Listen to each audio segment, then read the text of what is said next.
Look out, boxer fans. It's your boy Ashley Knuckles coming at you with another one. Well, the fight is over between Vasily Lomachenko versus Luke Campbell for the WBC vacant title at lightweight.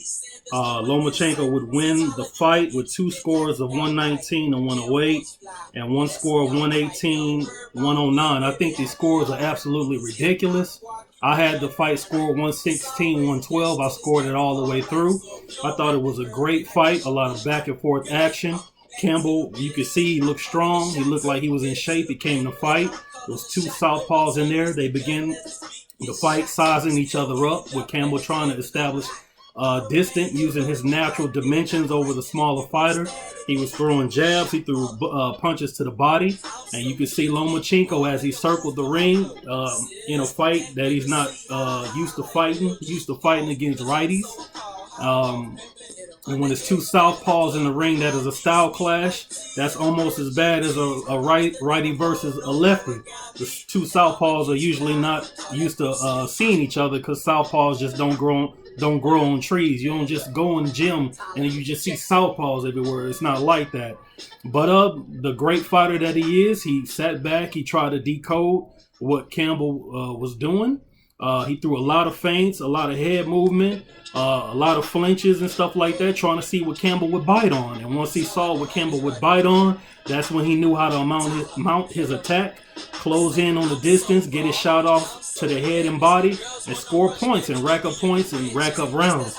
Not to say that Campbell wasn't in the fight. He hit Lomachenko with some great shots. He even hurt him a couple of times, especially to the body around the middle rounds. He was definitely in the fight throughout the course of the fight. I outlined the keys of victory on the collab video that I did with D-Style. I said the path to victory for Lomachenko would be towards going to the body, because Campbell protects himself very well upstairs, but he leaves his body open. That is one of the biggest detriments that he has in his game.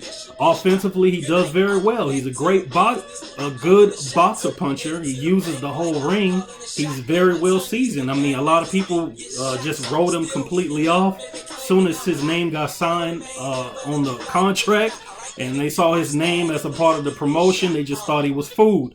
But you can say that about every Lomachenko opponent. But I knew that he was going to come to fight. He proved his mettle when he fought Jorge Linares. Jorge Linares gave Lomachenko all he could handle.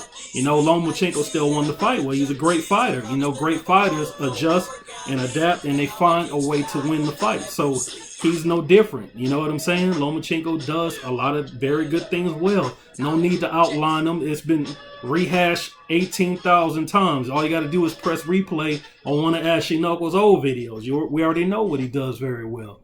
But this fight right here was basically to tell us what Campbell was going to do and how deep he was willing to dig to get the victory against this great opponent. Like I said before, he went to camp, he put the time in, he put the road work in, he put the sparring in, he did what he had to do to face this guy. You know what I'm saying? But you never really know what you're up against until you're in the ring sharing 12 rounds with this guy. And he's definitely going to learn from this fight. It's not like he's a bad fighter.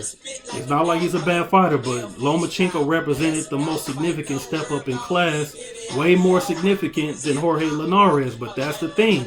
If you're going to be a great fighter, if you're going to fight among the upper echelon in your division, you got to fight somebody. You can't just fight somebody who's a mailman, in Scotland. You got to go to where all the great fighters go to fight. He would have served himself very well if he would have made that trip across the pond and fought in the States. Not saying all American fighters are great fighters, but all great fighters fight in America. It's just facts. You know what I'm saying? So you see when a lot of guys come over here and they are highly decorated, especially having an Olympic pedigree, they don't always pan out to be the next great fighter.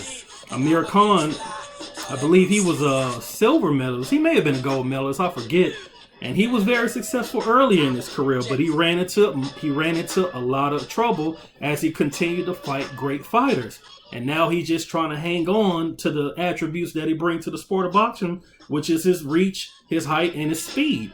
But he's no longer the threat that he was at 140 pounds. Right now, at welterweight, people are looking to make a name off of him if he would fight more often.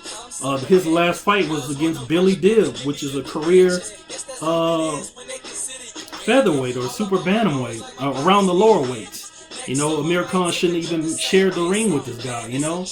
But that's where he is in this game. And, you know, that happens when you fight the best guys on the planet. I still would like to see Amir Khan against Kell Brook. You know, that rivalry has been going on forever. But in this particular instance, in this particular UK fighter, Luke Campbell gave it his very best. But unfortunately, his best wasn't good enough tonight. All my props go to Vasyl Lomachenko. This was a typical Lomachenko fight. He happened to be in there with somebody who didn't give up. Lomachenko, in Lomachenko fashion, he used a lot of angles. He used the ring very well. I mean, he circled. And when he attacked in bunches, you know, and he varied his attack. And every time Luke would give up his range and give up his height and got too close, Lomachenko will remind him why that was a terrible idea, getting that close. Because Lomachenko specializes in the short shots. Those short hooks would buzz Luke Campbell on more than one occasion. And, you know, he's not just good physically, Lomachenko. He's good and athletically. We already know he has those tangibles to his game. But the dude is a very intelligent fighter, man. Knowing what to do in the different spots in the championship fight is paramount to being an elite fighter. And an elite fighter is what Lomachenko is. So with this victory, he has the WBC belt to his collection of belts at that weight.